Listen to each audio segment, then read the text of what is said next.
এই জাতি কখনো দাস হিসাবে ব্যবহৃত হবে না। প্রয়োজনে এই জাতি আবারও রাজপথে নেমে রক্ত দিবে। আমরা ছাত্র দলকে হুঁশিয়ারি দিয়ে বলতে চাই, আওয়ামী লীগ হয়ে উঠতে চায় না। আমরা সকলেই জানি লন্ডন থেকে এক প্রবাসী এসেছে, বাংলাদেশের মাটিতে বসে বাংলাদেশের জনগণের গণরায়ের সাথে পাইতারা করার পরিকল্পনা করছে।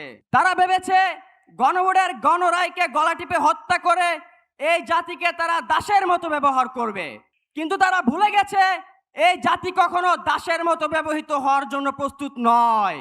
সেটা 1947 থেকে 2024 পর্যন্ত প্রমাণ হয়ে এসেছে। তারা যদি মনে করে এই জাতিকে দাসের মতো ব্যবহার করে তারা সামনের দিকে এগিয়ে যেতে চাইবে, তাহলে তারা বুকার স্বর্গে বাস করছে। এই জাতি কখনো দাস হিসাবে ব্যবহৃত হবে না। প্রয়োজনে এই জাতি আবারও রাজপথে নেমে রক্ত দিবে। আমরা তাদেরকে স্পষ্ট ভাষায় বলে দিতে চাই, 70% জনগণের গণরায়কে অবিলম্বে বাস্তবায়ন করুন। কারচুপির মাধ্যমে 49% ভোট পেয়ে আপনারা সরকার গঠন করেছেন। সুতরাং 70% জনগণের গণরায়কে গলা টিপে হত্যা করতে চাইলে এই দেশ থেকে আপনাদেরকে পালাতে হবে।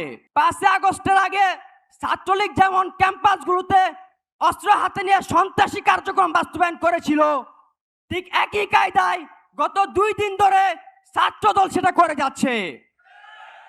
আমরা ছাত্রদলকে হুঁশিয়ারি দিয়ে বলতে চাই, আওয়ামী লীগ হয়ে উঠতে চান না। যদি আওয়ামী লীগ হয়ে উঠতে চান, এই জাতি আপনাদেরকেও প্রতিহত করবে। আওয়ামী লীগের মতো অস্ত্র ব্যবহার করতে যায়েন না। এই জাতি যদি একবার আপনাদেরকে মন থেকে উঠিয়ে ফেলে, আপনাদেরকেও পালাতে বাধ্য করবে। সর্বশেষ বলতে চাই, অবিলম্বে গণভোটের রায় বাস্তবায়ন করুন, নয়তো পালানোর জন্য রাস্তা প্রস্তুত করুন।